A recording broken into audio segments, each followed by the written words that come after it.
Assalamualaikum warahmatullahi wabarakatuh. Kami dari kelompok 2 yang beranggotakan saya, Syahrani Nurjana, dan teman saya. Mayan Tresnawati Putri. Kami akan mempresentasikan tentang kewajiban lancar, ketentuan, dan kontingensi. Nah, selanjutnya di sini ada kewajiban lancar. Nah, definisi liabilitas itu sebagai kewajiban kini perusahaan yang timbul dari peristiwa masa lalu. Penyelesaiannya diharapkan menghasilkan arus keluar sumber daya perusahaan, mewujudkan manfaat ekonomi. Dengan kata lain, kewajiban memiliki 3 karakteristik yang penting. Yang pertama ada kewajiban saat ini, yang kedua ada muncul dari peristiwa masa lalu, yang ketiga ada menghasilkan arus keluar sumber daya uang tunai, barang, dan jasa. Karena liabilitas melibatkan pengeluaran aset atau layanan di masa depan, salah satu fitur terpentingnya adalah tanggal saat liabilitas tersebut harus dibayar. Perusahaan harus memenuhi kewajiban yang jatuh tempo saat ini dalam kegiatan bisnis biasa untuk terus beroperasi. Kewajiban dengan tanggal jatuh tempo yang lebih jauh biasanya tidak mewakili klaim atau sumber daya perusahaan saat ini. Karena itu, mereka berada dalam kategori yang sedikit berbeda. Fitur ini menimbulkan pembagian dasar kewajiban menjadi 1 kewajiban lancar dan 2 kewajiban tidak lancar. Selanjutnya ada kewajiban lancar dilaporkan jika salah satu dari 2 kondisi yang ada. Yang pertama ada liabilitas tersebut diperkirakan akan diselesaikan dalam siklus operasi normalnya. Yang kedua ada liabilitas diharapkan akan diselesaikan dalam waktu 12 bulan setelah tanggal pelaporan. Terus definisi ini telah diterima secara luas karena mengakui siklus operasi dengan panjang yang bervariasi di industri yang berbeda. Terus siklus operasi adalah periode waktu yang berlalu antara perolehan barang dan jasa yang terlibat dalam proses pembuatan dan realisasi kas akhir yang dihasilkan dari penjualan dan penagihan selanjutnya. Industri yang memproduksi produk yang membutuhkan proses penuaan serta industri padat modal tertentu memiliki siklus operasi yang jauh lebih dari 1 tahun. Dalam kasus ini, perusahaan mengklasifikasikan pos-pos operasi seperti utang usaha dan akrual untuk gaji dan biaya lainnya sebagai liabilitas lancar, meskipun jatuh tempo untuk diselesaikan lebih dari 12 bulan setelah periode pelaporan. Selanjutnya ada tipikal kewajiban lancar. Yang pertama ada hutang, yang kedua ada wesel bayar, yang ketiga utang jangka panjang, dan yang ketiga utang jangka panjang yang jatuh tempo dalam 1 tahun.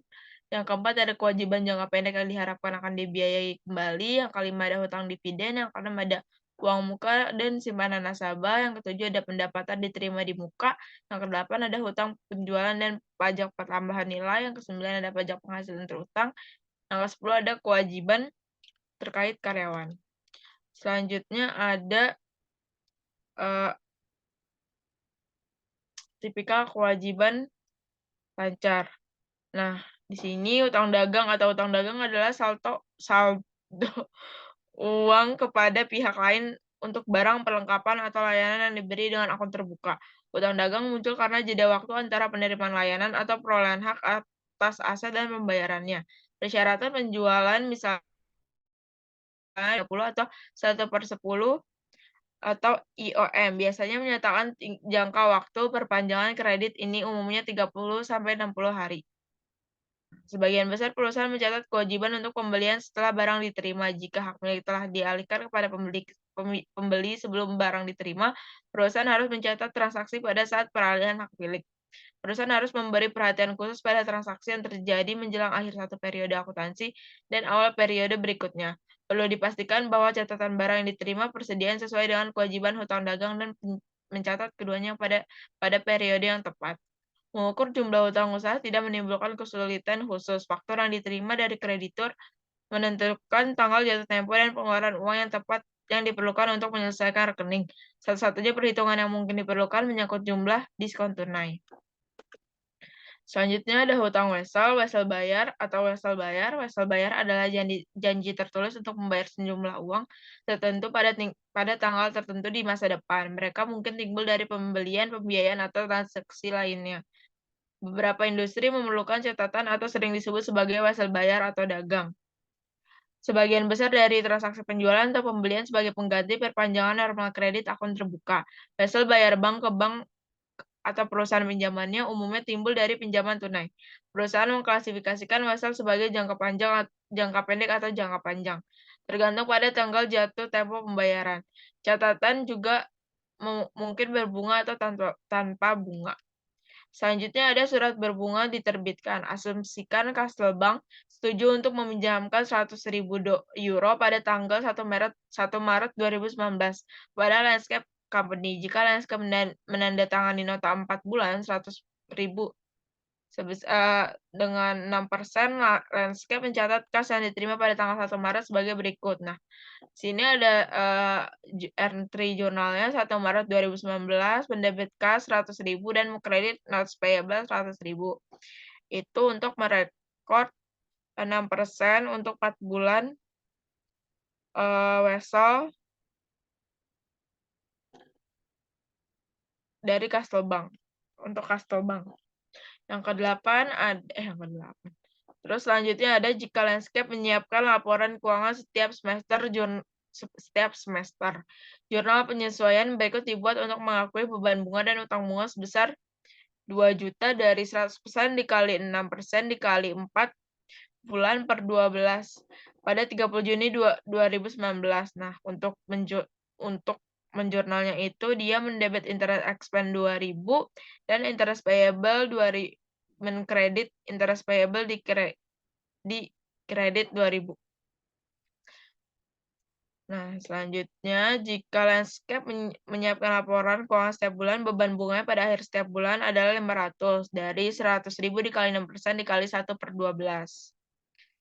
Selanjutnya, nah saat jatuh tempo 1 Juli 2019, Landscape harus membayar nilai nominal wesel 100.000 euro ditambah bunga 2.000 dari 100% dikali 6% dikali 4 per 12.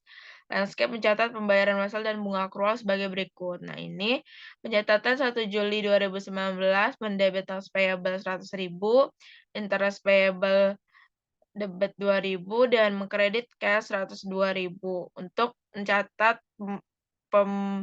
pembayaran bunga Castlelbank dan mengakru bunga. Selanjutnya ada nota tanpa bunga diterbitkan. Nah, perusahaan dapat menerbitkan wesel tanpa bunga, alih-alih wesel tanpa bunga. Wesel berbunga 0 tidak secara eksplisit menyatakan suku bunga di muka wesel. Namun bunga tetap dibebankan pada saat jatuh tempo. Peminjam harus membayar kembali jumlah yang lebih besar dari uang tunai yang diterima pada tanggal penerbitan. Dengan kata lain, peminjam menerima secara tunai nilai sekarang dan wesel tersebut. Nilai sekarang sama dengan nilai nominal wesel pada saat jatuh tempo dikurangi bunga atau diskon yang dibebankan oleh pemberi pinjaman untuk jangka waktu wesel tersebut.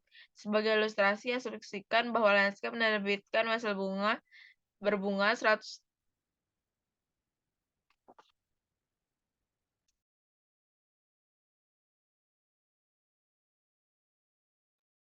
selama 4 bulan tanpa bunga kepada Castlelbank pada tanggal 1 Maret 2019. Nah, nilai sekarang dari wesel tersebut adalah 100.000. Landscape mencatat transaksi ini sebagai berikut. Dan dia pada tanggal 1 Maret 2019 mendebit kas 100.000 dan mengkredit notes payable 100.000. Selanjutnya,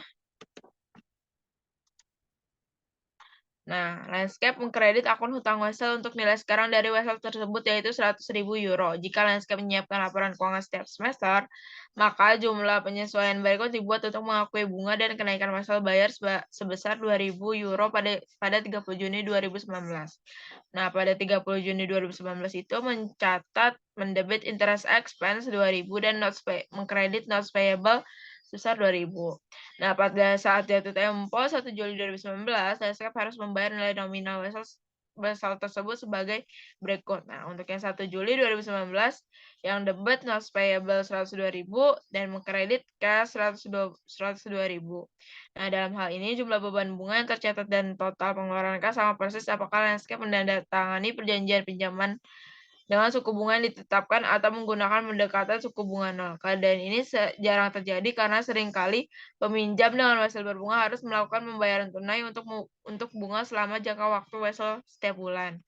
Nah, selanjutnya ada kewajiban lancar untuk 1 September membeli persediaan dari Orion Company secara kredit sebesar 50.000 demi mencatat pembelian kuota dan menggunakan sistem persediaan periodik. Nah, yang untuk mencatat 1 September ini dengan mendebit pembelian sebesar 500 dan mengkredit hutang 50.000. Selanjutnya ada 1 Oktober menerbitkan uang kertas $50.000 dengan 12 bulan 18% dengan bunga 18% kepada Orion sebagai pembayaran rekening. Nah, untuk pencatatan 1 Oktober dia mendebit hutang 50.000 dengan kredit hutang wesel 50.000. Nah, untuk perhitungan bunganya itu 50.000 dikali 8% dikali Oktober, November, dari Oktober ke Desember itu 3 bulan, jadi 3/12 sama dengan $1.000. Jadi saat jurnal 31 Desember, dia mendebit beban bunga di debit sebesar 1.000 dan mengkredit hutang bunga sebesar 1.000. Nah, untuk 1 Oktober meminjam uang $75.000 dari Shore Bank dengan menandatangani wesel senilai 81.000 selama 12 bulan tanpa bunga. Nah, untuk mengentrinya itu pada tanggal 1 Oktober mendebit kas 75.000 dan mengkredit hutang wesel 75.000. Nah, untuk perhitungan bunganya 6.000 dikali 3/12 sama dengan 3/12 itu dari Oktober ke Desember sama dengan jadi totalnya sama dengan $1.500. Nah, untuk jurnal 31 Desember, dia mendebit beban bunga 1.500 dan mengkredit hutang wesel 1.500. Selanjutnya ada utang jangka panjang yang saat ini atau mengecualikan hutang jangka panjang yang jatuh tempo saat ini dari kewajiban lancar jika mereka akan yang pertama ada dihentikan oleh harta yang dihimpun untuk keperluan itu yang tidak diperlihatkan dengan semestinya sebagai harta lancar. Yang kedua ada dibiayai kembali atau dipensiunkan dari hasil penerbitan hutang jangka panjang yang baru atau dibahas di bagian berikutnya. Yang ketiga ada dikonversi menjadi saham biasa. Nah, ketika hanya sebagian dari hutang jangka panjang harus dibayar dalam 12 bulan ke depan, seperti dalam kasus obligasi seri yang ditarik melalui serangkaian cicilan tahunan, perusahaan melaporkan bagian jatuh tempo dari hutang jangka panjang sebagai kewajiban lancar dan sisanya sebagai hutang jangka panjang. Namun, perusahaan harus mengklasifikasikan sebagai lancar setiap kewajiban yang jatuh tempo sesuai permintaan dapat dipanggil oleh kreditur, atau akan jatuh tempo sesuai permintaan dalam 1 tahun atau siklus operasi jika lebih lama. Liabilitas seringkali menjadi culpable atau kreditur ketika terjadi pelanggaran terhadap perjanjian hutang. Misalnya sebagian besar perjanjian hutang meningkatkan tingkat ekuitas tertentu agar hutang dipertahankan, atau menentukan modal kerja dalam jumlah minimum. Jika perusahaan melanggar perjanjian, maka harus mengklasifikasikan hutang sebagai lancar karena merupakan ekspektasi wajar bahwa modal kerja yang akan digunakan untuk melunasi hutang. Selanjutnya ada kewajiban jangka pendek diharapkan dibiayai kembali. Nah,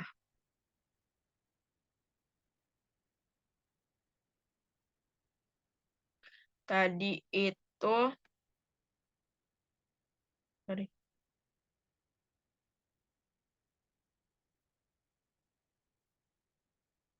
Nah, kewajiban jangka pendek adalah hutang yang dijadwalkan dalam satu tahun setelah tanggal laporan posisi keuangan perusahaan atau dalam siklus operasi normalnya.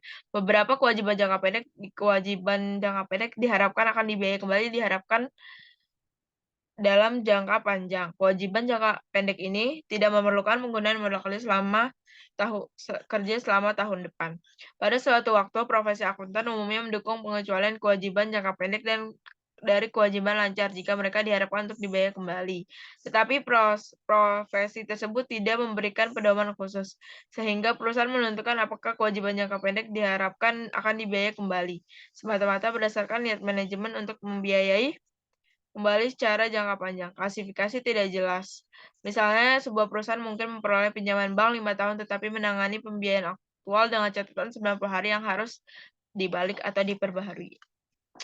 Selanjutnya ada kewajiban lancar dari kewajiban jangka pendek A yang memiliki kewajiban jangka pendek $50.000 yang jatuh tempo pada 1 Maret 2019. CFO berdiskusi dengan pemberi pinjaman apakah pembayaran dapat diperpanjang hingga 1 Maret 2021 asalkan yang yang setuju untuk memberikan jaminan tambahan. Kesepakatan dicapai pada tanggal 1 Februari 2019 untuk mengubah persyaratan pinjaman untuk memperpanjang jatuh tempo kewajiban menjadi 1 Maret 2021. Laporan keuangan diotorisasi untuk diterbitkan pada tanggal 1 April 2019. Nah, dari kewajiban dari $50.000 pada 31 Desember 2018. Terus pembiayaan kembali lengkap 1 Februari 2019, kewajiban jatuh tempo untuk pembayaran 1 Maret 2019, lalu penyataan penerbitannya itu 1 April 2019. Nah, selanjutnya ada kewajiban jangka pendek yang memiliki kewajiban jangka pendek sebesar 50.000.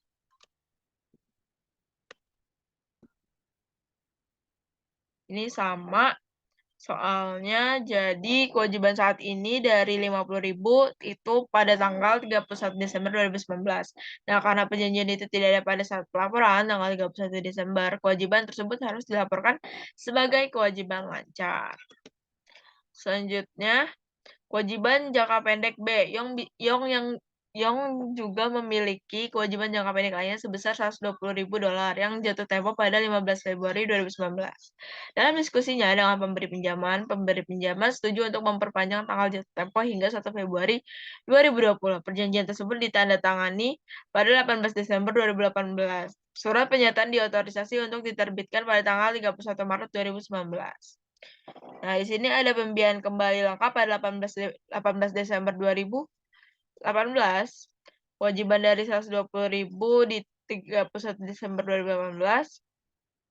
Nah, kewajiban jatuh tempo untuk pembayarannya 15 Februari 2019 dan 31 Maret 2019 itu pernyataan penerbitan. Selanjutnya ada pembiayaan kembali lengkap itu pada 18 Desember 2018. Nah, tidak lancar kewajiban dari $120.000 di tanggal 31 Desember 2018. Nah, sejak perjanjian tersebut berlaku pada tanggal pelaporan 31 Desember 2018. Kewajiban dilaporkan sebagai kewajiban tidak lancar.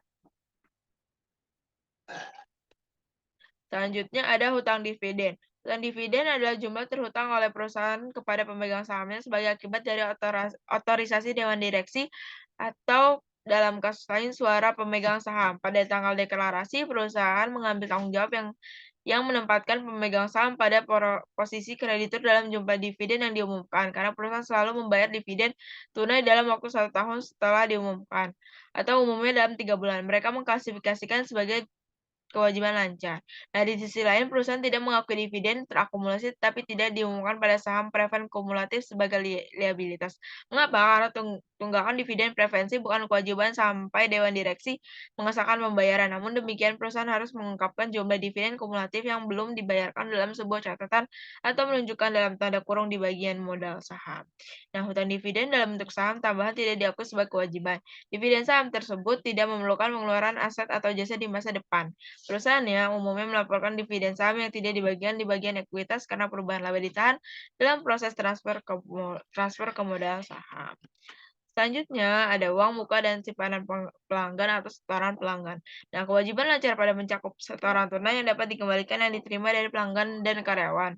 Perusahaan dapat menerima simpanan dari pelanggan untuk menjamin pelaksanaan kontrak atau layanan atau sebagai jaminan untuk menutupi pembayaran kewajiban masa depan yang diharapkan. Misalnya, perusahaan seperti Alter Corp yang di Amerika Serikat seringkali mendapat deposit untuk peralatan yang digunakan pelanggan untuk terhubung ke internet atau untuk mengakses layanan lainnya.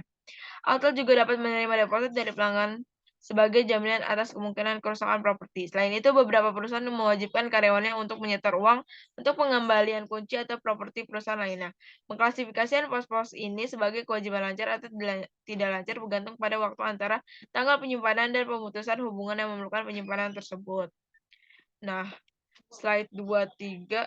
Itu jaket siapa itu? Sebelah. Temen lu udah nggak jadi?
Terus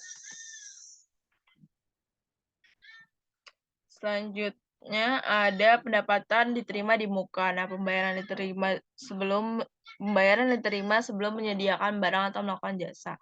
Di sini ada tipe bisnisnya, ada pesawat, majalah, terus hotel, dealer, terus sama retail. Di sini account detailnya ada Unearned passenger ticket revenue untuk airline dan unearned subscription revenue, unearned rental revenue, unearned warranty revenue, unearned gift card revenue, sama untuk yang revenue ada passenger revenue, subscription revenue, rental revenue, warranty revenue, sama sales revenue.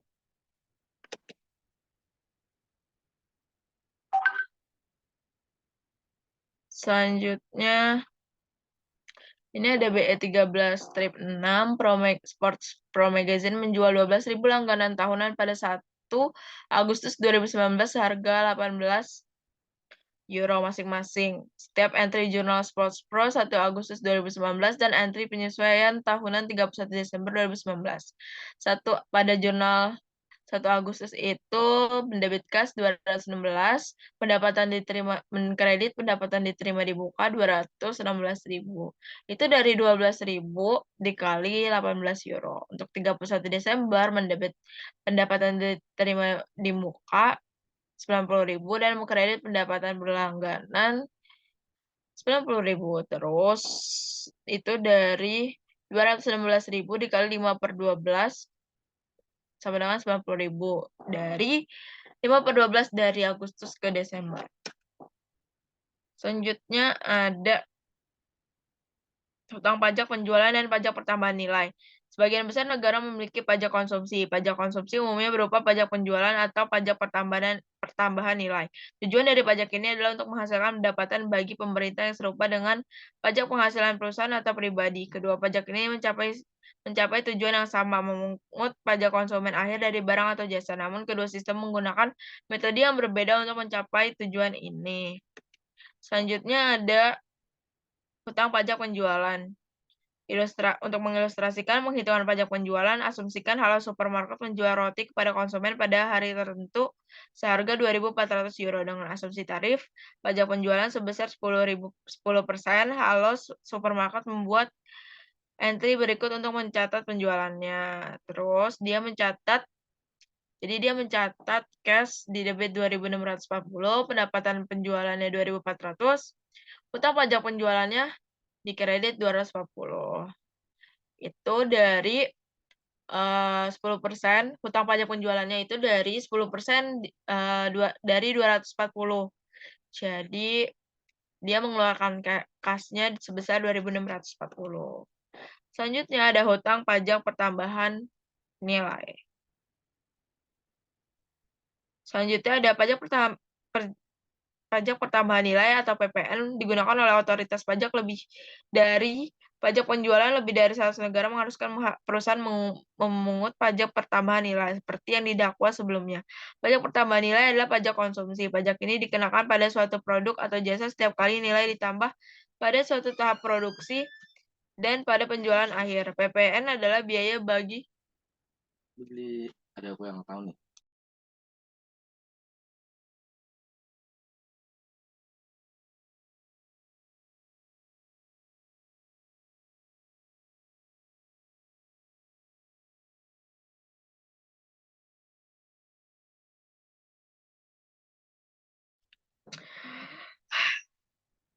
Sebagai ilustrasi, nomor 1 ada Hill Farm Sweet Company menanam gandum dan menjualnya ke Sunshine Baking seharga 1.000 euro. Hill Farm Sweet membuat entry berikut untuk mencatat penjualan. Dengan asumsi PPN adalah 10%. Nah, cash-nya itu 1.100, nah pendapatan di debit, pendapatan penjualannya di kredit 1.000 dan hutang pajak pertambahan nilainya 100. Nah, 100 itu dari 1.000 dikali 10%. Jadi cash-nya dia mengeluarkan 1.100. Selanjutnya yang kedua ada Sunshine Baking membuat roti dari gandum ini untuk menjualnya ke halo supermarket seharga $2.000. Sunshine Baking membuat entry berikut untuk mencatat penjualannya dengan asumsi PPN adalah 10%. Nah, cash-nya itu di debit 2.200, pendapatan penjualannya 2.000 dan hutang pajak pertambahan nilainya 200. Nah, 200 itu dari 10% dari 2.000 dikali 2.000. Jadi cash-nya sebesar 2.200. Nah, Sunshine Baking kemudian mengirimkan 100 dolar 100 euro kepada pemerintah, bukan 200. Alasannya, Sunshine Baking telah membayar 100 kepada Hill Farm Sweet pada titik ini. Otoritas pajak hanya berhak atas 100 karena Sunshine Baking menerima kredit untuk PPN yang dibayarkan ke Hill Farm Sweet yang mengurangi hutang PPN. Selanjutnya, Halo Supermarket menjual roti kepada konsumen seharga 2.400 euro. Halo Supermarket membuat entry berikut untuk mencatat penjualan dengan asumsi PPN 10%. Nah, entry jurnalnya itu mendebit cash 2.640, sales revenue di kredit 2.400, dan hutang pajak value added tax payable atau hutang pajak tambahan nilai di kredit sebesar 240. 240 itu dari 2.400 dikali 10%. Jadi, Halo Supermarket kemudian mengirimkan hanya 40 ke otoritas pajak karena memotong PPN 200 yang sudah dibayarkan ke Sunshine Baking. Jadi, siapa yang sebenarnya membayar PPN? Konsumen adalah yang menanggung biaya PPN sebesar 240 euro sebagai bagian dari harga pembelian mereka, bukan perusahaan yang memproduksi dan mendistribusikan roti. Nah, keuntungan dari PPN adalah lebih mudah dipungut daripada pajak penjualan karena memiliki mekanisme koreksi sendiri yang dibangun ke dalam sistem pajak. Selanjutnya ada hutang pajak penghasilan. Bisnis harus menyiapkan pengembalian pajak penghasilan dan menghitung pajak penghasilan yang harus dibayar. Hutang pajak merupakan kewajiban lancar. Korporasi harus melakukan pembayaran pajak secara berkala. Perbedaan antara penghasilan kena pajak dan penghasilan akuntansi kadang-kadang terjadi. Selanjutnya, ada kewajiban terkait. Nah, selanjutnya ada perusahaan juga melaporkan sebagai jumlah kewajiban lancar yang terutang kepada karyawan untuk gaji atau upah pada akhir periode akuntansi. Selain itu, mereka sering juga melaporkan sebagai kewajiban lancar hal-hal berikut yang berkaitan dengan kompensasi karyawan. Itu mencakup yang pertama ada pemotongan gaji, yang kedua absen yang dikompensasi, yang ketiga ada bonus. Selanjutnya ada potongan gaji dari pajak, itu ada pajak jaminan sosial dan pemotongan pajak penghasilan. Di sini terdapat item dan itemnya. Di sini ada item income tax withholding, social security tax, atau employee share union dues. Itu yang bayar karyawan. Social security tax employer share-nya itu yang bayar karyawan. Nah, employer itu melaporkan jumlah kewajiban until remitted. Selanjutnya ada kewajiban terkait karyawan. Di sini ada diilustrasikan asumsikan gaji mingguan sebesar $10.000. Seluruhnya dikenakan pajak jaminan sosial 8% dengan pemotongan pajak penghasilan 1.320 euro dan iuran serikat pekerja sebesar $88 dipotong. Perusahaan mencatat upah dan gaji yang dibayarkan serta pemotongan gaji karyawan sebagai berikut. Dia mendebet salaris atau beban upah dan gaji 10.000, pemotongan hutang pajak 1.320, hutang pajak jaminan sosial 800, hutang iuran serikat 88. Terus cash-nya itu 7.792. Nih, 800 itu dari 10.000 dikali 8%.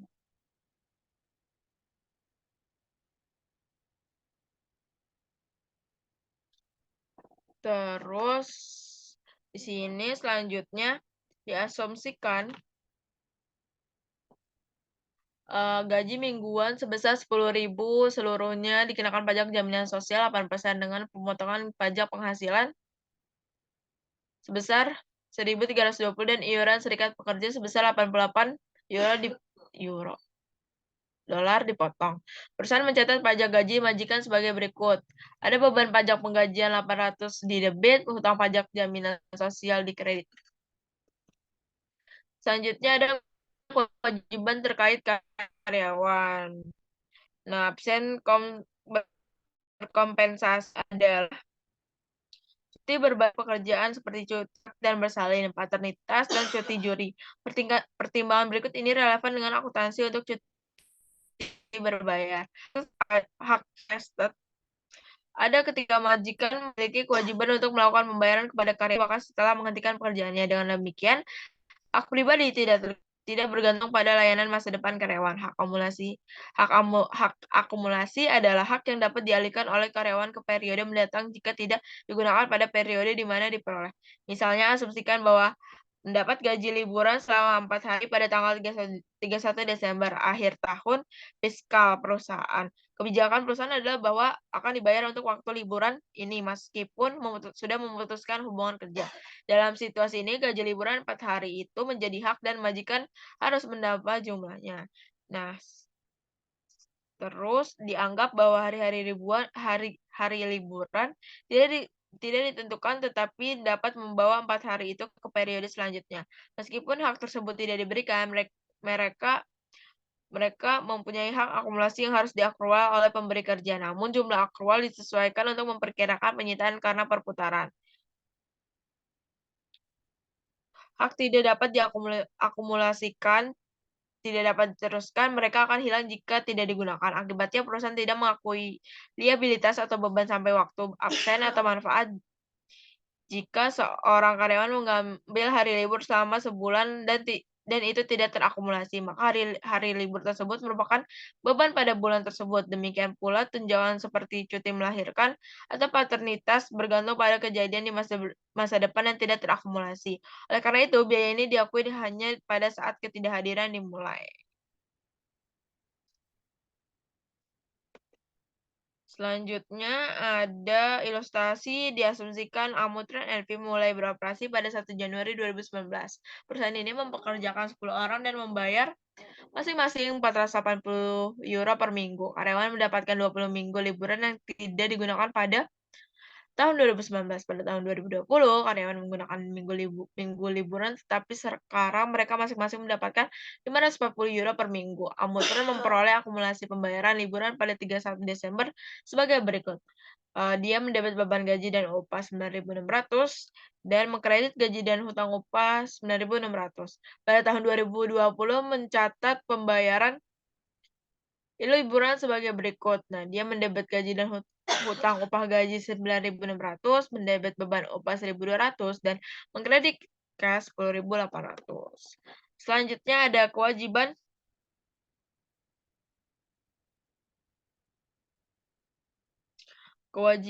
terkait karyawan. Nah, banyak perusahaan memberikan bonus kepada karyawan tertentu atau semua karyawan selain gaji atau upah reguler mereka.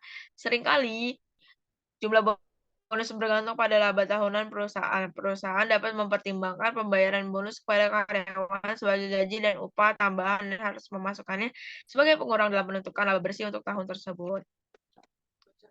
Selanjutnya ada ketentuan. Nah, provisi adalah liabilitas dengan waktu atau jumlah yang tidak pasti. Terkadang disebut sebagai estimasi liabilitas. Provisi sangat umum dan dapat dilaporkan sebagai kewajiban lancar atau tidak lancar tergantung pada tanggal pembayaran yang diharapkan.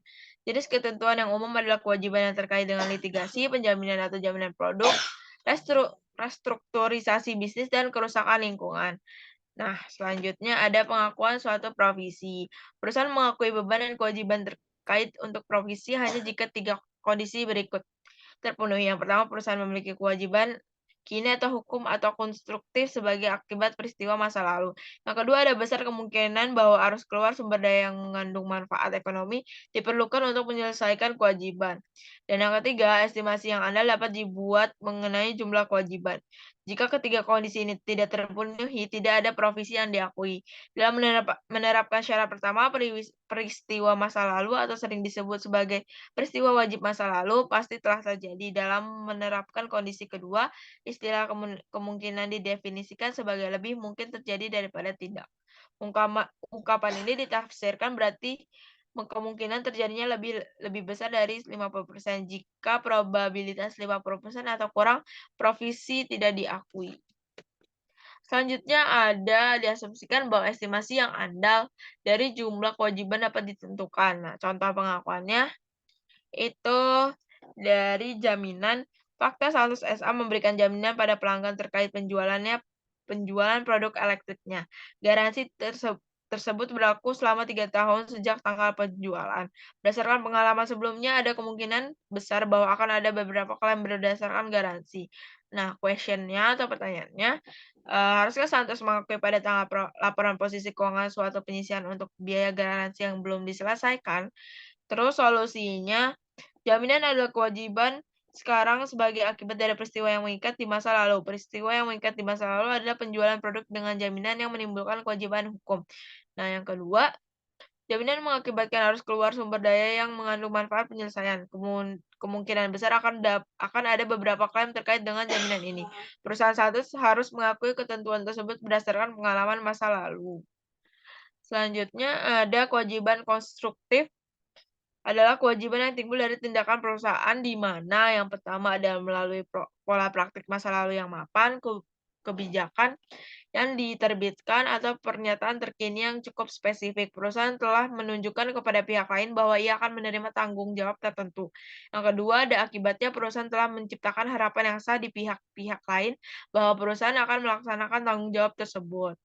Nah, selanjutnya ada diasumsikan bahwa estimasi yang ada atas jumlah kewajiban dapat ditentukan. Di sini terdapat ada refunds atau pengembalian dana. Di sini ada faktanya Christian Dior memiliki kebijakan pengembalian uang pembelian kepada pelanggan yang tidak puas meskipun tidak ada kewajiban hukum untuk melakukannya. Kebijakan pengembalian uangnya sudah diketahui secara umum. Pertanyaannya, haruskah Christian Dior mencatat ketentuan untuk pengembalian uang ini? Nah, solusinya yang pertama ada pengembalian uang adalah kewajiban kini sebagai akibat peristiwa yang mengikat masa lalu atau penjualan produk. Penjualan ini menimbulkan kewajiban aktif karena perilaku perusahaan telah menimbulkan harapan yang sah di pihak pelanggan bahwa ia akan mengembalikan pengembalian. Yang kedua ada pengembalian dana mengakibatkan harus keluar sumber daya dalam penyelesaian dengan kemungkinan sebagian barang dikembalikan untuk pengembalian dana. Provisi diakui untuk estimasi terbaik dari biaya pengembalian dana. Selanjutnya ada ilustrasi 13.7 pengakuan ketentuan gugatan. Di sini diasumsikan bahwa estimasi yang andal atas jumlah kewajiban dapat ditentukan. Faktanya, diasumsikan bahwa seorang karyawan mengajukan gugatan sebesar 1 juta euro pada tanggal 30 November 2019 terhadap WM Morrison Supermarket atas kerugian yang diderita saat karyawan tersebut terpeleset dan mengalami cedera serius di salah satu fasilitas perusahaan.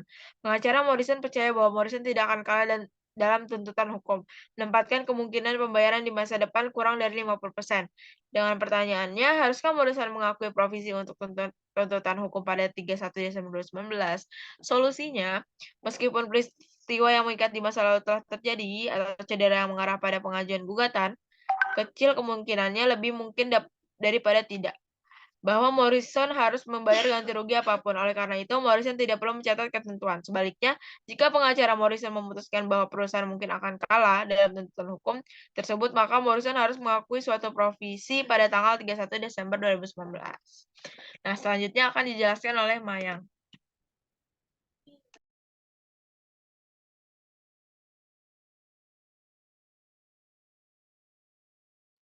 Lalu di sini ada pengukuran ketentuan. Bagaimana cara perusahaan menentukan jumlah yang harus dilaporkan untuk provisi? Menurut IFRS, jumlah yang diakui harus estimasi terbaik dari pengeluaran yang diperlukan untuk menyelesaikan kewajiban kini. Estimasi terbaik merupakan jumlah yang akan dibayarkan perusahaan untuk menyelesaikan kewajiban pada tanggal laporan posisi keuangan. Next run.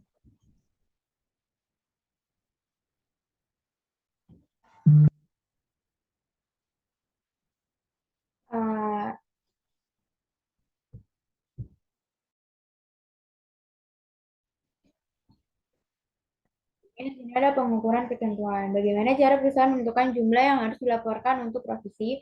Menurut IFRS, jumlah yang diakui harus estimasi terbaik dari pengeluaran yang diperlukan untuk menyelesaikan kewajiban kini. Estimasi terbaik merupakan jumlah yang akan dibayarkan perusahaan untuk menyelesaikan kewajiban pada tanggal laporan posisi keuangan. Oke, next. Nah, selanjutnya di sini ada jenis ketentuan umum. Berikut adalah beberapa area umum di mana provisi dapat diakui dalam laporan keuangan. Pertama, ada tuntutan hukum atau litigasi, garansi, pertimbangan pembayaran, lingkungan, kontrak yang membebani, dan restrukturisasi. Meskipun perusahaan umumnya hanya melaporkan satu jumlah lancar dan satu jumlah tidak lancar untuk ketentuan dalam laporan posisi keuangan, IFRS juga mensyaratkan pengungkapan yang luas terkait ketentuan dalam catatan atas laporan keuangan. Perusahaan tidak mencatat atau melaporkan dalam catatan atas laporan keuangan kontingensi resiko umum yang melekat dalam operasi bisnis. Misalnya, kemungkinan barang, pemogokan, bencana yang tidak dapat diasuransikan, atau resesi bisnis. Next.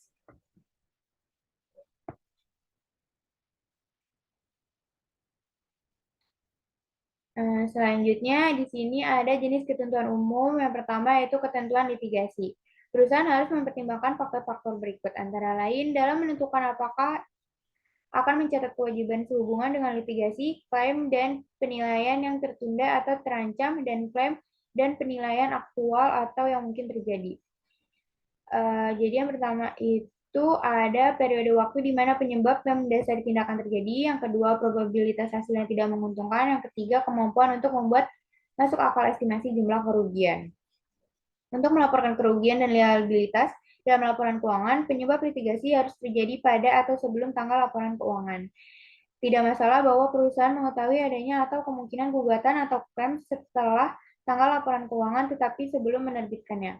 Untuk mengevaluasi kemungkinan hasil yang tidak menguntungkan, perusahaan mempertimbangkan hal-hal berikut. Yang pertama, sifat litigasi, kemajuan kasus, pendapat penasihat hukum, pengalamannya sendiri dan orang lain dalam kasus serupa, dan tanggapan manajemen terhadap gugatan tersebut. Next. Nah, masih mengenai ketentuan litigasi, sehubungan dengan gugatan yang tidak diajukan dan klaim serta penilaian yang tidak diajukan, perusahaan harus menentukan yang pertama, tingkat kemungkinan bahwa gugatan dapat diajukan atau klaim atau penilaian dapat diajukan ditegaskan, dan yang kedua, kemungkinan hasil yang tidak menguntungkan. Misalnya, asumsikan bahwa Badan Pengawas menyelidiki perusahaan Neuti untuk menahan perdagangan dan melakukan proses penegakan hukum. Tuntutan pribadi atas ganti rugi 3 kali lipat sering mengikuti proses tersebut. Dalam hal ini, Neuti harus menentukan probabilitas klaim yang diajukan dan probabilitas 3 kali ganti rugi yang diberikan. Jika keduanya kemungkinan besar, jika kerugian dapat diestimasi secara wajar, dan jika penyebab tindakan bertanggal pada atau sebelum tanggal laporan keuangan, maka Neuti harus mengakui kewajiban tersebut. Namun, perusahaan jarang dapat memprediksi hasil litigasi yang tertunda dengan jaminan apapun. Dan bahkan jika bukti yang tersedia pada tanggal laporan posisi keuangan tidak mendukung perusahaan, hampir tidak masuk akal untuk mengharapkan perusahaan menerbitkan estimasi dolar dalam laporan keuangannya tentang kemungkinan hasil negatif. Pengungkapan spesifik tersebut dapat melemahkan posisi perusahaan dalam sengketa dan mendorong penggugat untuk mengintensifkan upayanya. Akibatnya, banyak perusahaan memberikan penyisihan umum untuk biaya yang diperkirakan akan dikeluarkan tanpa menghubungkan pengungkapan tersebut dengan tuntutan hukum atau serangkaian tuntutan hukum tertentu. Next. Selanjutnya di sini ada contoh soal BE 1312. Jadi di sini ada Scorches AS terlibat dalam gugatan pada tanggal 31 Desember 2019. Yang pertama kita disuruh buatlah ayat jurnal tanggal 31 Desember dengan asumsi kemungkinan bahwa Scorches akan bertanggung jawab atas 900.000 sebagai hasil dari gugatan ini. Yang kedua, yang B, buatlah ayat jurnal 31 Desember jika ada dengan asumsi bukan kemungkinan bahwa Scorches akan bertanggung jawab atas pembayaran apapun sebagai akibat dari gugatan ini. Jadi buat jawabannya A, itu ayat jurnalnya kerugian gugatan di debit sebesar 900.000 pada kewajiban gugatan sebesar 900.000 di kredit.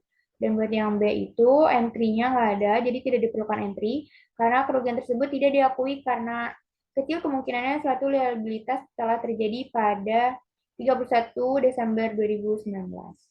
Next. Selanjutnya, jenis ketentuan umum. Yang kedua yaitu ketentuan garansi. Garansi atau jaminan produk adalah janji yang dibuat oleh penjual kepada pembeli untuk memperbaiki kekurangan kuantitas, kualitas, atau kinerja dalam satu produk. Produsen biasanya menggunakannya sebagai teknik promosi penjualan. Garansi dan jaminan memerlukan biaya di masa depan. Biaya tambahan ini terkadang disebut biaya setelah atau biaya pasca penjualan, seringkali signifikan. Meskipun biaya masa depan tidak pasti untuk jumlah, tanggal jatuh tempo, dan bahkan pelanggan, kewajiban mungkin terjadi dalam banyak kasus. Perusahaan harus mengakui kewajiban ini dalam akun jika mereka dapat memperkirakannya secara wajar. Perkiraan jumlah kewajiban mencakup semua biaya yang akan dikeluarkan perusahaan setelah penjualan dan pengiriman, dan yang terkait dengan perbaikan cacat atau kekurangan yang diberlakukan berdasarkan ketentuan garansi. Dengan demikian, biaya garansi adalah contoh klasik dari suatu provisi. Perusahaan sering memberikan salah satu dari dua jenis jaminan kepada pelanggan. Yang pertama, garansi bahwa produk memenuhi spesifikasi yang disepakati dalam kontrak pada saat produk dijual. Jenis garansi ini termasuk dalam harga jual produk perusahaan dan sering disebut sebagai garansi tipe asuransi. Yang kedua, garansi yang memberikan layanan tambahan di luar garansi tipe asuransi. Garansi ini tidak termasuk dalam harga jual produk dan disebut sebagai garansi tipe layanan. Akibatnya dicatat sebagai kewajiban kinerja terpisah. Next. Nah, jadi untuk garansi jenis jaminan sendiri atau yang asuransi, perusahaan tidak mencatat kewajiban kinerja terpisah untuk jaminan jenis ini. Jaminan jenis ini tidak lebih dari jaminan kualitas bahwa barang atau jasa bebas dari cacat pada titik penjualan. Jenis kewajiban ini harus dibebankan pada periode barang disediakan atau layanan dilakukan. Selain itu, perusahaan harus mencatat kewajiban garansi. Perkiraan jumlah kewajiban mencakup semua biaya yang akan dikeluarkan perusahaan setelah penjualan karena perbaikan cacat atau kekurangan yang diperlukan berdasarkan ketentuan garansi. Lalu, untuk garansi layanan, garansi terkadang dijual terpisah dari produk. Misalnya, saat Anda membeli televisi, Anda berhak mendapatkan garansi jenis jaminan. Anda juga pasti akan ditawari perpanjangan garansi atas produk dengan biaya tambahan yang disebut sebagai garansi jenis layanan. Dalam kebanyakan kasus, jaminan jenis layanan memberikan pelanggan layanan selain memperbaiki cacat yang ada pada saat penjualan. Perusahaan mencatat jaminan jenis layanan sebagai kewajiban kinerja terpisah. Misalnya dalam kasus televisi yang tadi, penjualan mengakui penjualan televisi dengan jaminan jenis layanan secara terpisah dari penjualan jaminan jenis jasa. Penjualan jaminan jenis layanan biasanya dicatat dalam akun pendapatan jaminan diterima di muka. Perusahaan kemudian mengakui pendapatan dengan dasar garis lurus selama periode garansi jenis layanan berlaku. Perusahaan hanya menangguhkan dan mengamortisasi biaya yang berbeda dengan dan terkait langsung dengan penjualan kontrak atau terutama komisi. Perusahaan membebankan gaji dan upah karyawan, iklan, dan biaya umum dan administrasi karena biaya ini terjadi bahkan jika perusahaan tidak menjual garansi jenis layanan. Next. Lalu di sini ada contoh garansi jenis jaminan.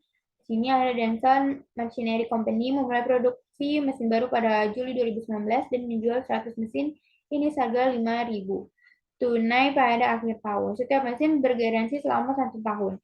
Denson memperkirakan berdasarkan pengalaman masa lalu dengan mesin serupa bahwa biaya garansi rata-rata $200 per unit. Selanjutnya, sebagai akibat dari penggantian suku cadang dan layanan yang dilakukan sesuai dengan garansi mesin, biaya garansi yang akan dikenakan sebesar $4.000 pada tahun 2019 dan $16 pada tahun 2020. Pertanyaannya, apa entry jurnal untuk penjualan dan biaya garansi terkait untuk 2019 dan 2020? Next. Jadi, untuk mengakui penjualan mesin dan aktual kewajiban garansi, itu yang pertama, entry jurnalnya pas di debit sebesar 500.000, terus di debit juga ada beban garansi sebesar 20.000. Terus di kreditnya itu pendapatan penjualan sebesar 500.000 dan kewajiban garansi 20.000 di kredit juga. Terus untuk mencatat pembayaran atas jaminan yang terjadi pada Juli-Desember 2019, entry jurnalnya kewajiban garansi sebesar 4.000 di debit dan pas inventaris gaji yang masih harus dibayar sebesar 4.000 juga di kredit.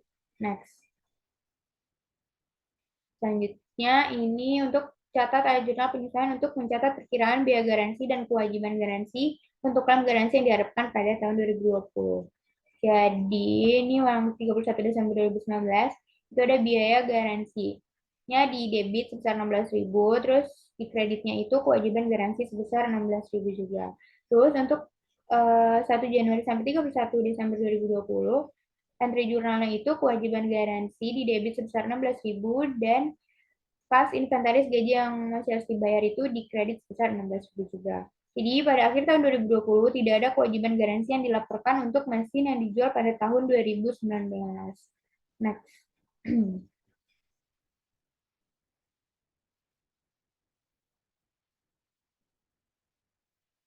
Nah, selanjutnya ini buat yang contoh garansi jenis layanan. Jadi, di sini Anda membeli mobil dari Hamlin Auto seharga 30.000 euro pada 2 Januari 2019. Hamlin memperkirakan biaya garansi jenis jaminan pada mobil menjadi 700. Atau Hamlin akan membayar perbaikan untuk 36.000 mil atau 3 tahun pertama, mana saja yang lebih dulu. Terus Anda juga membeli untuk 900 garansi jenis layanan untuk tambahan 3 tahun atau 36.000 mil. Hamlin menanggung biaya garansi terkait dengan garansi jenis jaminan sebesar 500 euro pada tahun 2019 dan 200 euro pada tahun 2020. Hamlin mencatat pendapatan atas garansi jenis layanan dengan basis garis lurus. Pertanyaannya, entry apa yang harus dibuat Hamlin pada 2019 dan 2022? Next. Nah, jadi untuk mencatat penjualan mobil dan jaminan yang terkait, di 2 Januari 2019 itu entry jurnalnya K sebesar 30.900 itu dapat dari 30.000 ditambah 900. Terus buat kreditnya itu ada pendapatan garansi yang diterima di muka sebesar 900 dan pendapatan penjualan di kredit juga sebesar 30.000. Lalu untuk mencatat biaya garansi yang dikeluarkan pada tahun 2019, itu lebih tepatnya 2 Januari sampai 31 Desember 2019, entry jurnalnya itu di debit biaya garansi sebesar 500 dan di kredit itu ada kas inventaris dan gaji yang masih harus dibayar sebesar 500 juga. Next. Nah, terus ada jurnal penyesuaian untuk mencatat perkiraan biaya garansi dan kewajiban garansi untuk klaim garansi jaminan diharapkan pada 2020. Di sini buatnya 1 Januari sampai 31 Desember 2019. Entry jurnalnya itu biaya garansi di debit sebesar 200 dan kewajiban garansi di kredit sebesar 200. Terus buat 31 Desember 2022-nya, entry jurnalnya itu pendapatan jaminan di muka sebesar 300 dapat dari yang 900 dibagi 3. Terus kreditnya itu pendapatan garansi sebesar 300. Jadi biaya garansi berdasarkan garansi jenis layanan akan dibebankan pada saat terjadinya pada tahun 2022 sampai 2024. Next. Terusnya ini buat entry jurnal yang 2 Januari 2019 itu kas pada kas sebesar 30.900 didapat dari 30.000 ditambah 900. Kreditnya pendapatan garansi yang diterima di muka sebesar 900 dan kreditnya yang satu lagi itu pendapatan penjualan sebesar 30.000. Terus buat yang 2 Januari sampai 31 Januari 2019 itu biaya garansi sebesar 500 dan pas inventaris gaji yang masih harus dibayar itu sebesar 500 itu kredit. Next. Selanjutnya ada jenis ketentuan umum pertimbangan pembayaran. Perusahaan sering melakukan pembayaran untuk memberikan pertimbangan kepada pelanggan mereka sebagai bagian dari pengaturan pendapatan. Imbalan yang dibayarkan atau dapat mencakup diskon, rabat volume, produk gratis, atau layanan. Misalnya, banyak perusahaan menawarkan premi baik secara terbatas atau berkelanjutan kepada pelanggan dengan imbalan tutup kotak, sertifikat, kupon, label, atau pembungkus. Premi mungkin berupa peralatan perak, piring, peralatan kecil, mainan, atau transportasi gratis. Selain itu, kupon tercetak yang dapat ditukarkan dengan diskon tunai untuk barang yang dibeli sangat populer. Inovasi pemasaran populer lainnya adalah potongan harga tunai yang dapat diperoleh pembeli dengan mengembalikan tanda terima toko dan kupon potongan harga kepada produsen. Perusahaan menawarkan premi, penawaran kupon, dan rabat untuk merangsang penjualan. Dan sejauh premi tersebut mencerminkan hak material yang dijanjikan kepada pelanggan, kewajiban kinerja dan harus dicatat sebagai kewajiban. Namun, jangka waktu manfaat belum tentu merupakan jangka waktu pembayaran premi oleh perusahaan. Pada akhir periode akuntansi, banyak penawaran premium yang mungkin beredar dan harus ditebus saat disajikan pada periode berikutnya. Untuk mencerminkan kewajiban saat ini yang ada, perusahaan memperkirakan jumlah penawaran premi yang belum dibayar yang akan diajukan pelanggan untuk penebusan. Next.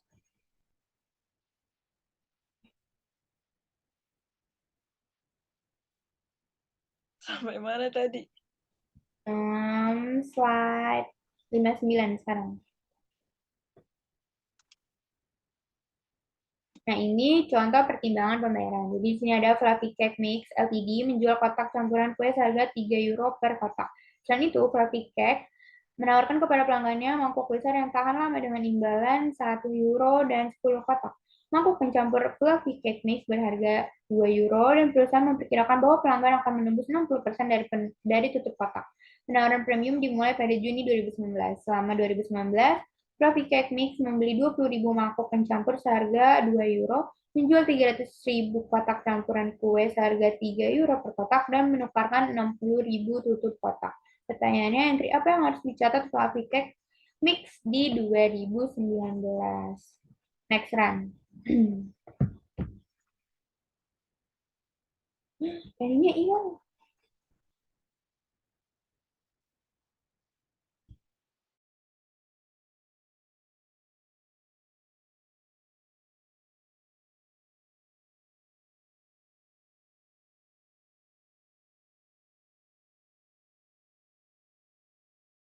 Nah, ini buat yang menjawabnya. Untuk mencatat pembelian 20.000 mangkuk pencampur dengan harga 2 euro per mangkuk pada tahun 2019, entry jurnalnya itu inventaris premium sebesar 40.000, dapat dari 20.000 mangkuk dikali sama 2 euro.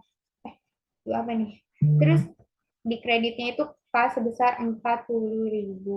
Terus buat jurnal untuk mencatat penjualan cake mix box tahun 2019 itu kas di debit sebesar 900.000, didapat dari 300.000 kotak dikali sama 3 euro. Terus di kreditnya itu pendapatan penjualan sebesar 900.000.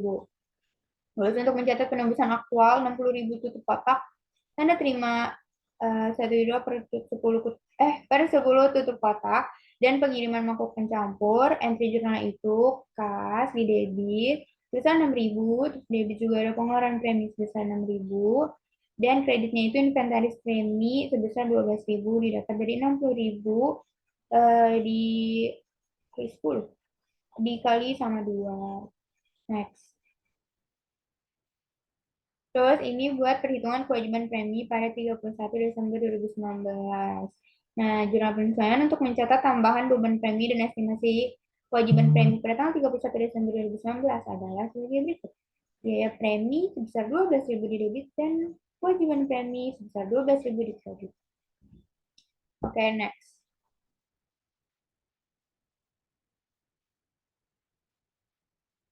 Selanjutnya ada jenis ketentuan umum, yaitu ketentuan lingkungan. Nah, di banyak industri, konstruksi dan pengoperasian aset berumur panjang melibatkan kewajiban untuk menghentikan aset tersebut. Ketika sebuah perusahaan pertambangan membuka tambang terbuka, perusahaan tersebut dapat berkomitmen untuk memulihkan lahan setelah penambangan selesai. Demikian pula ketika sebuah perusahaan minyak mendirikan anjungan pengeboran lepas pantai. Perusahaan tersebut mungkin diwajibkan secara hukum untuk membongkar dan memindahkan anjungan tersebut pada akhir masa manfaatnya. Seperti ketentuan lainnya, perusahaan harus mengakui liabilitas lingkungan ketika memiliki kewajiban hukum terkait dengan penghentian aset berumur panjang dan ketika secara wajar dapat memperkirakan jumlah liabilitas. Next.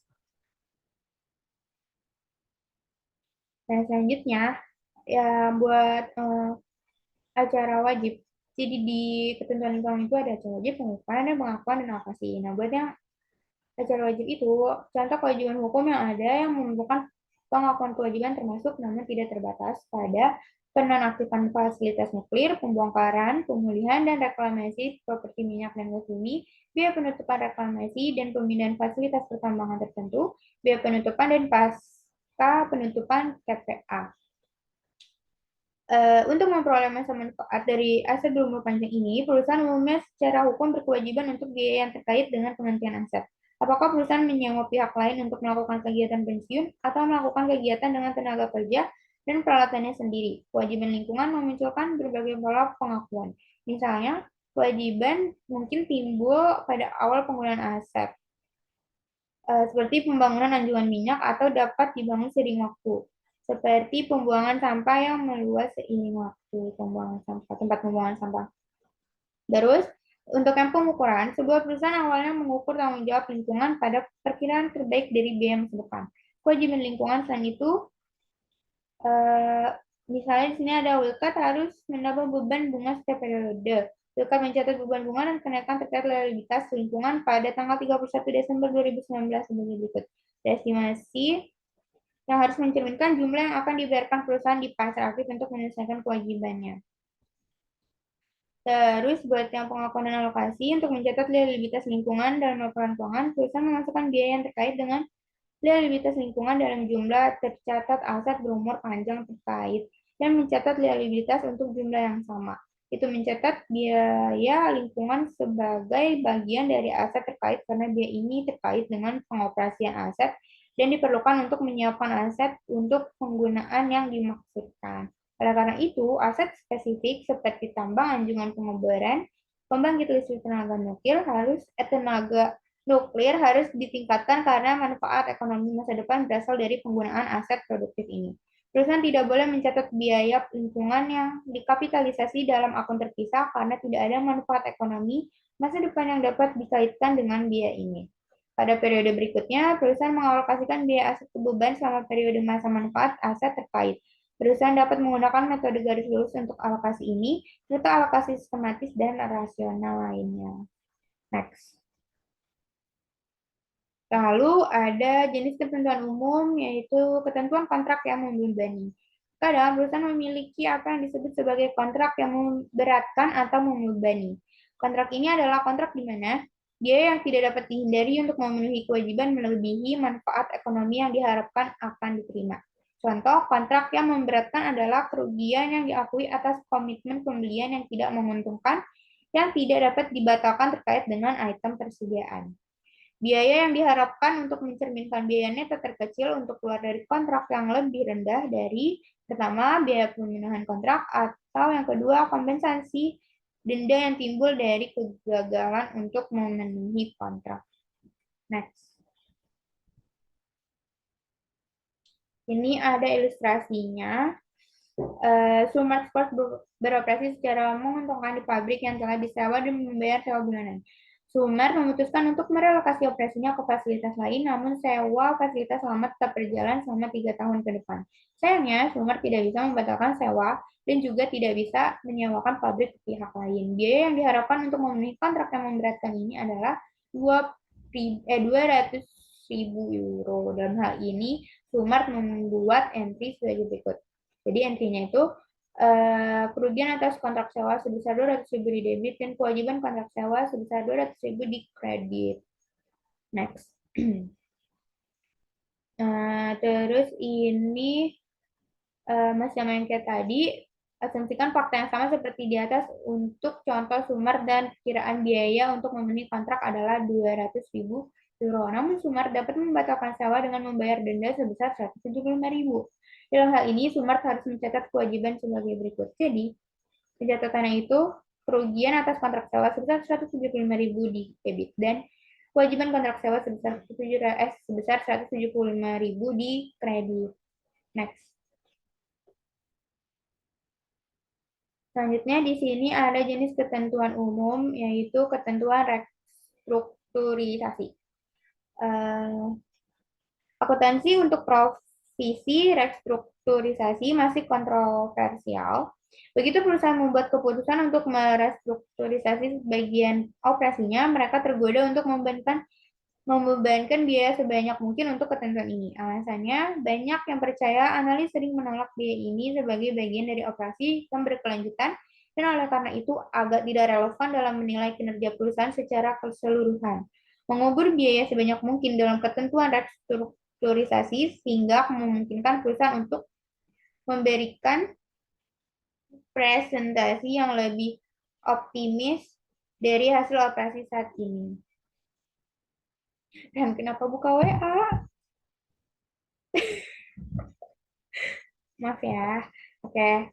Terus selanjutnya kita lanjutin. Di sisi lain perusahaan terus mengalami perubahan dan apa yang dimaksud dengan restrukturisasi seringkali sulit untuk dinilai. Salah satu yang pasti, perusahaan tidak diperbolehkan untuk menyediakan kerugian operasi masa depan pada periode saat ini ketika memperhitungkan biaya restrukturisasi. Mereka juga tidak diizinkan untuk benamkan biaya operasional dalam klarifikasi biaya restrukturisasi. Akibatnya, IFRS sangat membatasi mengenai kapan provisi restrukturisasi dapat dicatat dan jenis biaya apa yang akan dimasukkan dalam provisi ini. Restrukturisasi didefinisikan sebagai program yang direncanakan dan dikendalikan oleh manajemen dan serta material mengubah baik ruang lingkup bisnis yang dijalankan oleh perusahaan atau cara bisnis itu dijalankan. Contoh restrukturisasi adalah penjualan lini bisnis, perubahan struktur manajemen seperti menghilangkan lapisan manajemen, atau penutupan operasi di suatu perusahaan. Agar perusahaan dapat mencatat biaya restrukturisasi dan liabilitas terkait, ia harus memenuhi persyaratan umum ketentuan pencatatan yang dibahas sebelumnya. Selain itu, untuk memastikan bahwa restrukturisasi tersebut sah, perusahaan diharuskan untuk memiliki rencana formal yang terperinci untuk restrukturisasi tersebut dan telah menyampaikan harapan yang valid kepada mereka yang terkena dampak implementasi atau pengumuman rencana tersebut. Next. Nah, selanjutnya, hanya biaya tambahan langsung yang terkait dengan restrukturisasi yang dapat dimasukkan dalam provisi restrukturisasi.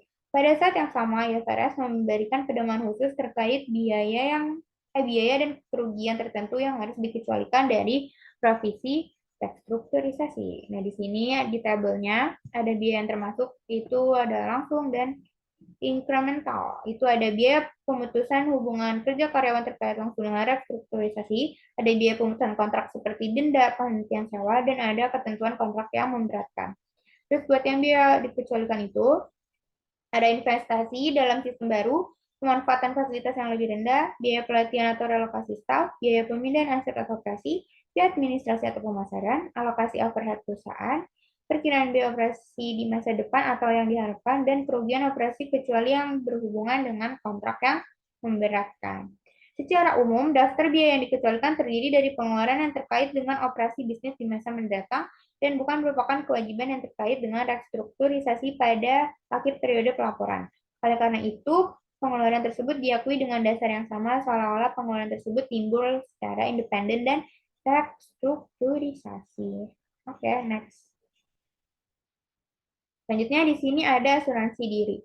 Terlepas dari namanya, asuransi diri bukanlah asuransi tetapi asumsi resiko. Setiap perusahaan yang menanggung resikonya sendiri menempatkan dirinya pada posisi menanggung biaya atau kerugian saat hal itu terjadi. Ada sedikit pembenaran teoritis untuk penetapan kewajiban berdasarkan beban hipotesis terhadap biaya asuransi.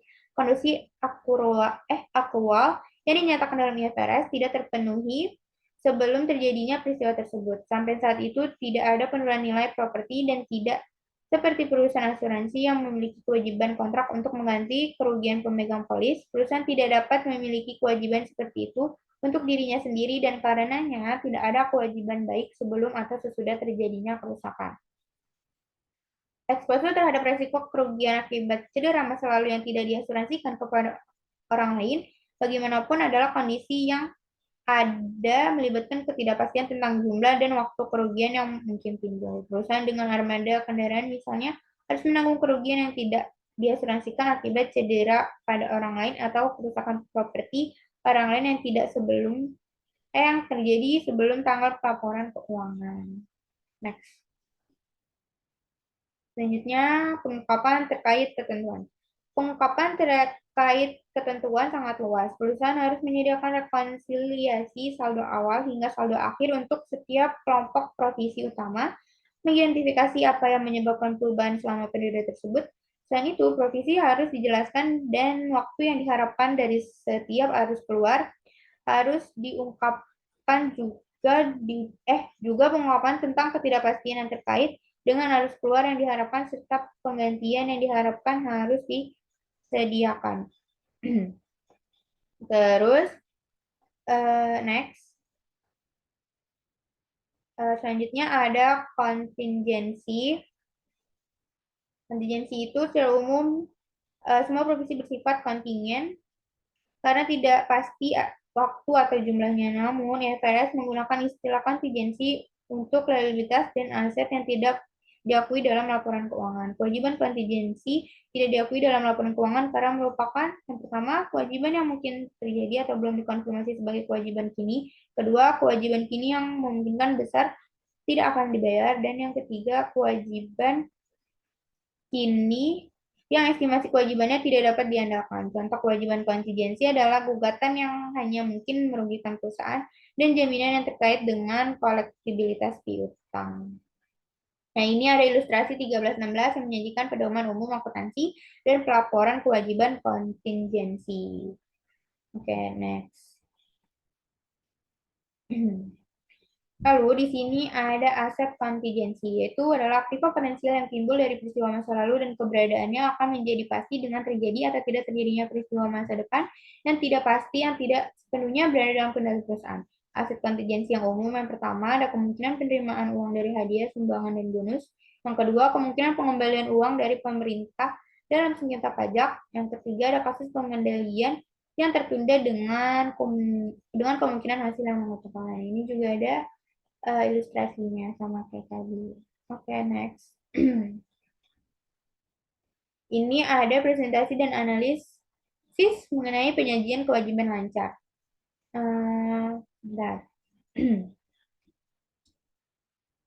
Dalam praktiknya, kewajiban lancar biasanya dicatat dan dilaporkan dalam laporan keuangan pada nilai jatuh tempo penuhnya. Karena periode waktu yang singkat, seringkali kurang dari 1 tahun perbedaan antara nilai kini kewajiban lancar dan nilai jatuh tempo biasanya tidak besar. Profesi menerima sebagai tidak material setiap sedikit lebih saji kewajiban yang dihasilkan dari membawa kewajiban lancar pada nilai jatuh tempo. Akun kewajiban lancar biasanya disajikan setelah kewajiban tidak lancar dalam laporan posisi keuangan.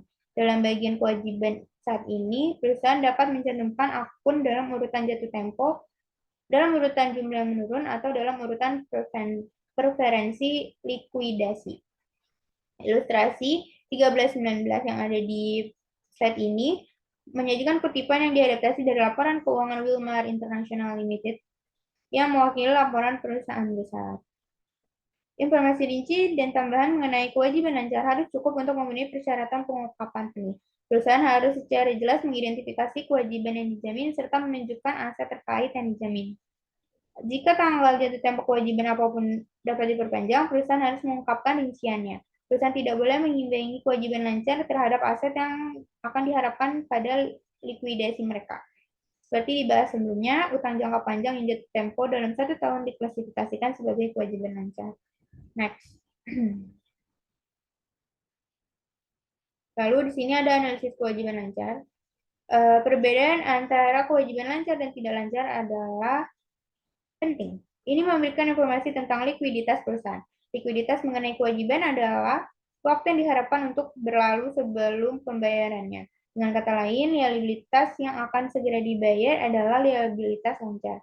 Perusahaan yang liquid lebih mampu menahan penurunan keuangan. Selain itu, memiliki peluang yang lebih baik untuk memanfaatkan peluang investasi yang berkembang. Analisis menggunakan rasio dasar tertentu seperti arus kas bersih yang disediakan oleh aktivitas operasi terhadap kewajiban lancar dan rasio perputaran piutang dan persediaan untuk menilai likuiditas. Dua rasio lain yang digunakan untuk menguji likuiditas adalah current ratio dan asset test current ratio. Nah, di sini ada ilustrasi untuk hitung kedua rasio ini menggunakan informasi pakai ilustrasi yang di slide sebelumnya untuk Wilmar International Limited. SGP pada ilustrasi yang sebelumnya. Jadi buat nyari current rasionya, rumusnya itu current aset dibagi current liabilities. Jadinya angkanya itu yang tertera ada 23 sekian-sekian dibagi sama 21 sekian-sekian. Hasilnya itu 1,11 times. Buat yang exit test ratio, rumusnya itu cash ditambah short term investment ditambah net receivable dibagi sama current liabilities. Jadinya 16 sekian-sekian dibagi sama 21 sekian-sekian. Hasilnya itu 0,78 times.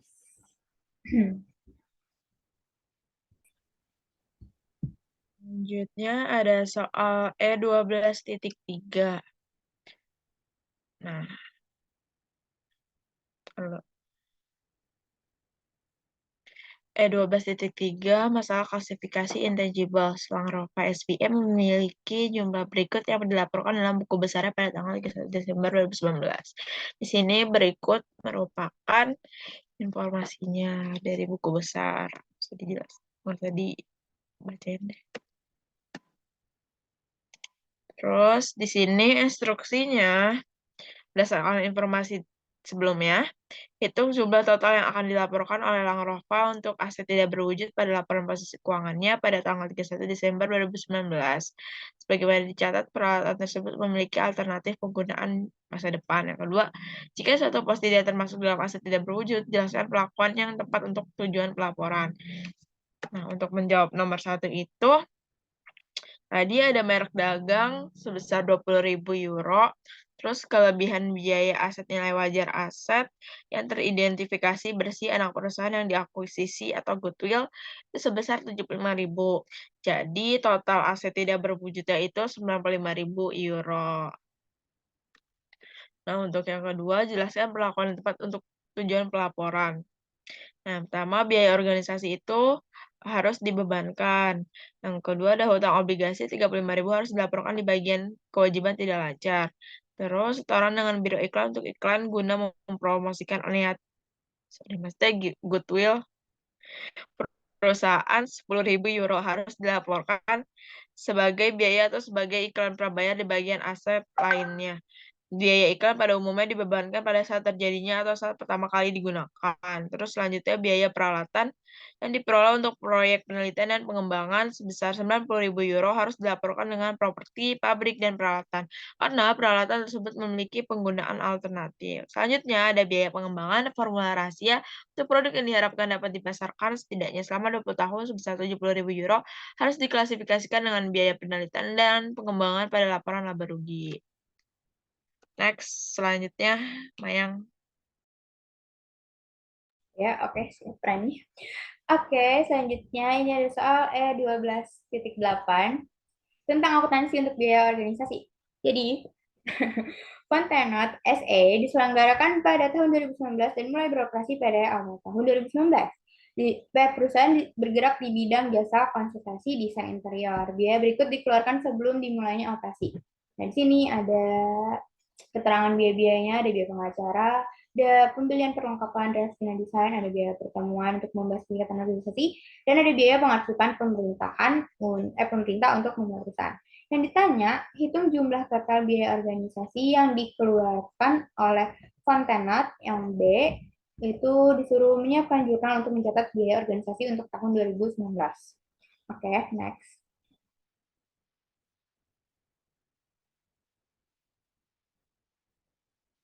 Nah, buat jawab yang A, jadi biaya-biaya yang masuk ke total biaya organisasi itu, yang pertama ada biaya pengacara sehubungan dengan organisasi perusahaan sebesar 17.000. Ini semuanya udah ada di keterangan yang di depan, di slide sebelumnya. Terus yang kedua, biaya yang masuk selanjutnya ada biaya pertemuan untuk membahas kegiatan organisasi sebesar 7.000. Yang ketiga ada biaya pengarsipan pemerintah untuk memulai perusahaan sebesar 1.000. Jadi total biaya organisasinya itu 25.000. Kenapa perlengkapan grafik dan desain yang sebesar 10.000 itu nggak masuk? Karena dia harus diklasifikasikan sebagai bagian tetap aset, jadi bukan sebagai biaya organisasi. Terus buat jawab yang B, yang jurnal untuk mencatat biaya organisasi untuk 2019 itu, jurnalnya pengeluaran biaya organisasi sebesar 25.000, ini yang tadi udah kita hitung, di debit, dan kreditnya itu kas atau utang di kredit sebesar 25.000 gitu. Next, dijelasin sama Rani. Selanjutnya ada E12.13. Accounting for Goodwill pada tanggal 1 Juli 2019, brand Assembly Mills Company dengan membayar 250.000 euro tunai dan menerbitkan wesel bayar 150.000 euro pada tanggal 1 Juli 2019. Laporan posisi keuangan Mills Company adalah sebagai berikut. Di sini ada bangunan 75.000, peralatan 70.000, merek dagang 10.000, tanah 40.000, persediaan 100.000, piutang usaha 90.000, kas 50.000 dengan total 435.000. Terus ada ekuitas 235.000 sama hutang dagang 200.000. Selanjutnya, yang pertama, di sini ada instruksi, kita baca yang atas dulu.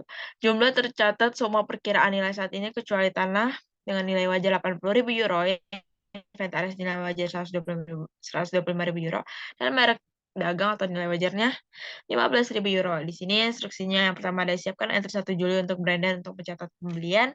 Yang kedua ada siapkan entry 31 Desember untuk Brandon untuk amortisasi aset tak berwujud.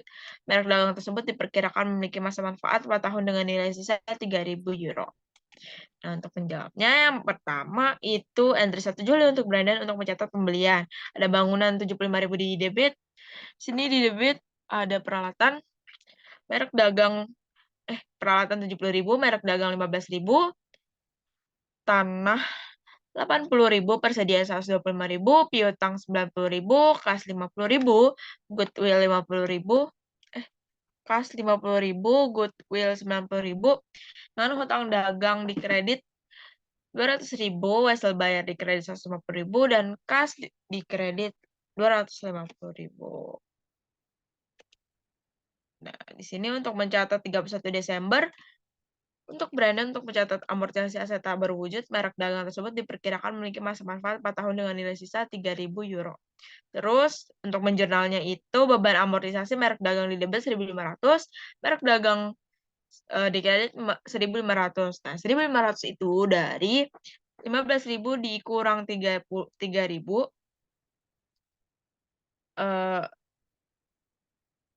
dari nilai sisa, nilainya itu nilai wajarnya kan 15.000 dikurang nilai sisa 3.000 dikali 1/4 dikali karena dia baru kepakai kan tadi masa manfaatnya 4 tahun, dia baru pakai 1 tahun. Jadi 1/4 dikali 6/12 itu dari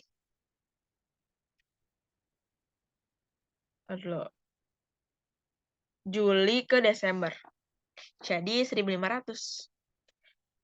Nah, selanjutnya kan dijelasin sama yang lagi.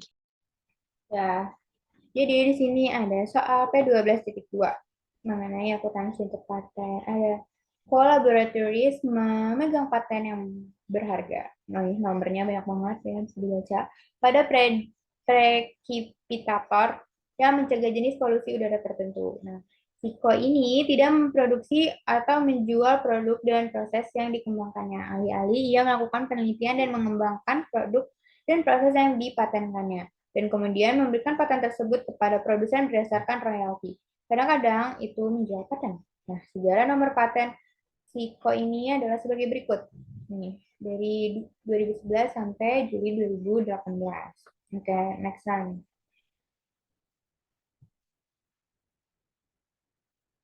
Nah, berdasarkan penandatanganan kontrak royalti pada Maret 2016, paten tersebut dianggap layak secara ekonomi.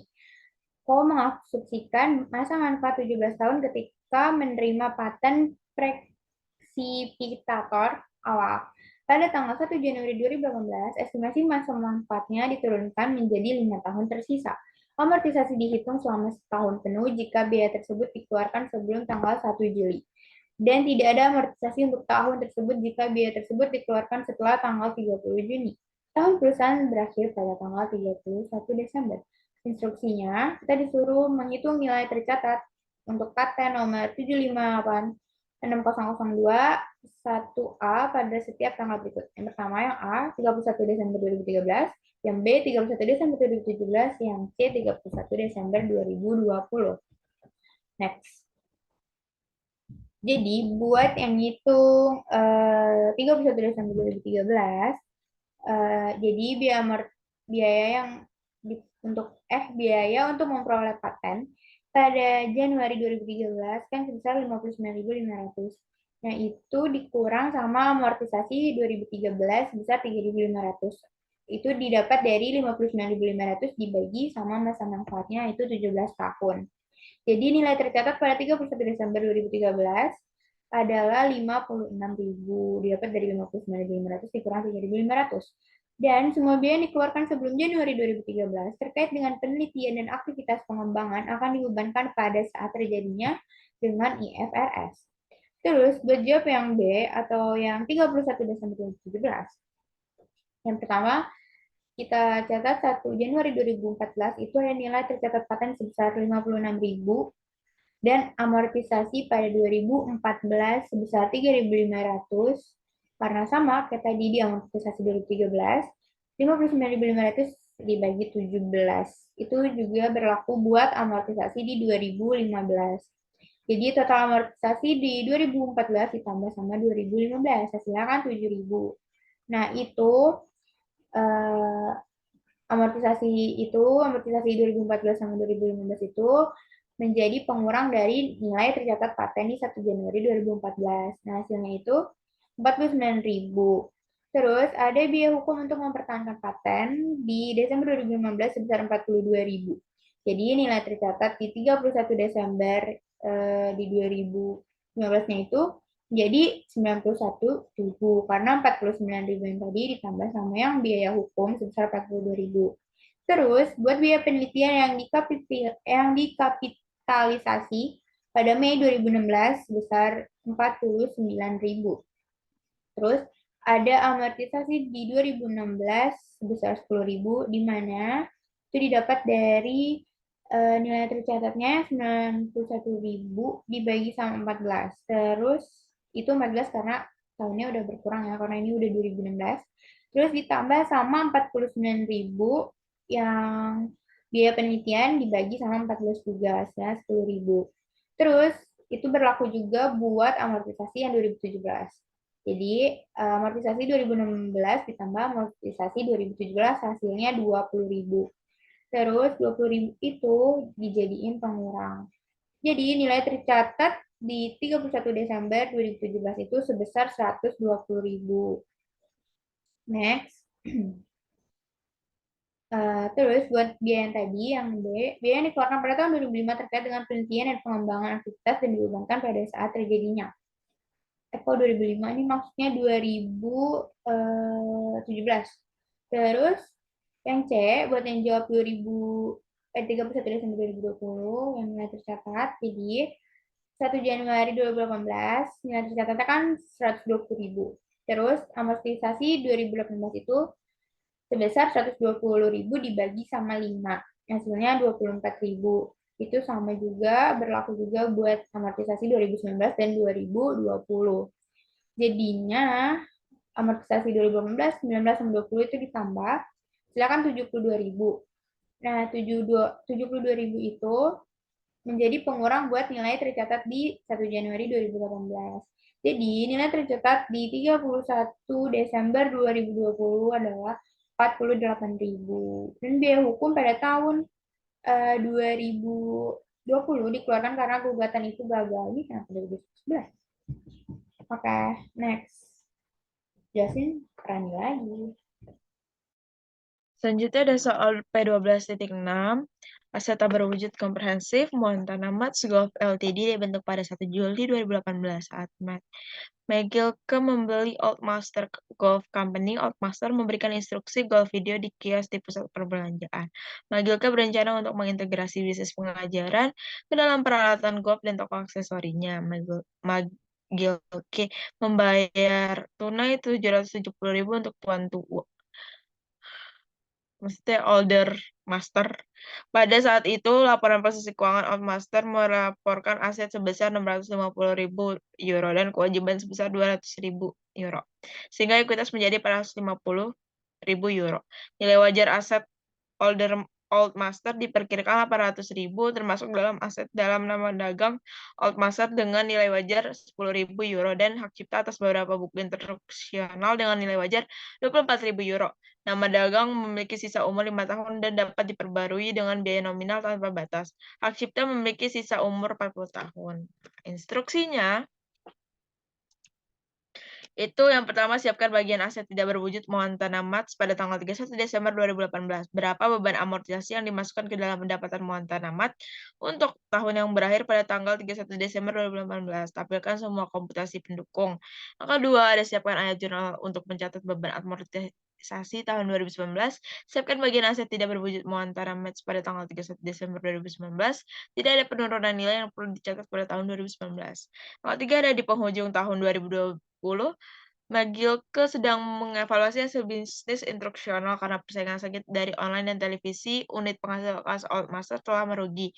Nilai bukunya sekarang 500.000 euro. Jumlah yang dapat dipulihkan dari unit pelaporan Oldmaster adalah 420.000 euro. Magilke telah mengumpulkan informasi berikut terkait dengan aset tidak berwujud lainnya yang memiliki perusahaan. Ini ada informasi selanjutnya, ada aset tak berwujud. Nama dagang ada 3.000 yang digunakan, hak cipta 25.000 yang digunakan. Terus siapkan entry jurnal yang diperlukan jika ada untuk mencatat penurunan nilai aset tidak berwujud Montana Mats. Asumsikan bahwa setiap amortisasi untuk tahun 2020 telah dicatat. Tunjukkan perhitungan pendukungnya. Nah, untuk yang menjawab nomor 1, di sini ada laporan posisi keuangan untuk bagian aset tak berwujud. Di sini ada nama dagang tadi 10.000, hak cipta 23.700, goodwill-nya 170.000. Terus jadi total tidak berwujudnya sebesar 203.700.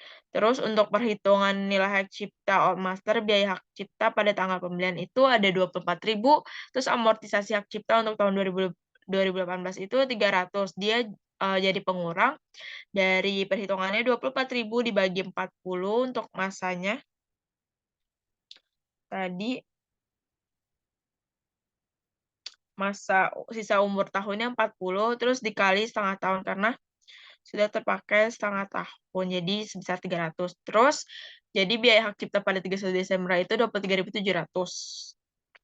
Terus untuk pengukuran goodwill-nya 770.000, harga pembeliannya 800.000, terus nilai wajar liabilitasnya itu jadi pengurang sebesar 200.000, jadi nilai wajar aset bersihnya itu 600. Terus nilai yang ditetapkan untuk goodwill-nya itu dari 770 dikurang pengurangnya 600 jadi 170. Selanjutnya ada ayat jurnal. Nah, sorry tadi sebelumnya. Biaya amortisasi untuk tahun 2018 adalah 300 euro. Lihat tadi yang jadwal 1 tidak ada amortisasi untuk goodwill atau nama dagang. Keduanya dianggap aset tidak berwujud dengan umur tak terbatas. Terus selanjutnya ada ayat jurnal untuk mencatat beban amortisasi tahun 2019. Untuk jurnalnya itu biaya amortisasi hak cipta di debit 600.000, hak ciptanya di kredit 600.000 dari 24.000 dibagi tadi umur sisa tahunnya sebesar 40. Untuk laporan posisi keuangan bagian aset tak berwujud itu ada pada 31 Desember 2019 nama dagangnya 10.000, hak cipta akumulasi amortisasi bersih sebesar 900, goodwill sebesar 900 itu jadi 23.100, goodwill 170.000, total aset tidak berwujudnya itu 203.100. Terus perhitungan nilai hak cipta Oldmaster, biaya hak cipta pada tanggal pembeliannya itu 24.000, amortisasi hak cipta untuk tahun 2018, 2019 itu dari 900 jadi pengurang. Ada 24.000 dibagi 40 dikali 1,5 tahun. Jadi tadi 900. Terus biaya hak cipta pada 31 Desember itu 24.000 dikurang 900 jadi 23.100. Jadi ada 1 tahun penuh amortisasi hak cipta, tidak ada amortisasi untuk goodwill atau nama dagang yang dianggap tidak berwujud seumur hidup yang tidak terbatas. Untuk menjawab nomor 3, ada entry jurnal yang diperlukan jika ada untuk mencatat penurunan nilai aset tidak berwujud Montana Mats. Asumsikan bahwa setiap amortisasi untuk tahun 2020 telah dicatat. Nah, untuk jurnalnya itu rugi penurunan nilai 87.000, goodwill 80.000 di debit, terus mengkredit nama dagang 7.000 dari 10.000 dikurang 3.000. Terus jumlah yang dapat dipulihkan dari unit pelaporan Oldmaster itu 420.000, Terus nilai tercatat unit pelaporannya 500.000 dikurang, jadi dia mengalami penurunan nilai sebesar 80.000. Nah, goodwill dianggap mengalami penurunan nilai karena jumlah terpulihkan dari unit bisnis 420 kurang dari nilai tercatatnya 500.000. Hak cipta tidak dianggap mengalami penurunan nilai karena perkiraan arus kas masa depan bersih 30.000 melebihi nilai tercatat 24.000. Nah, sekian dari presentasi kelompok 2. Terima kasih.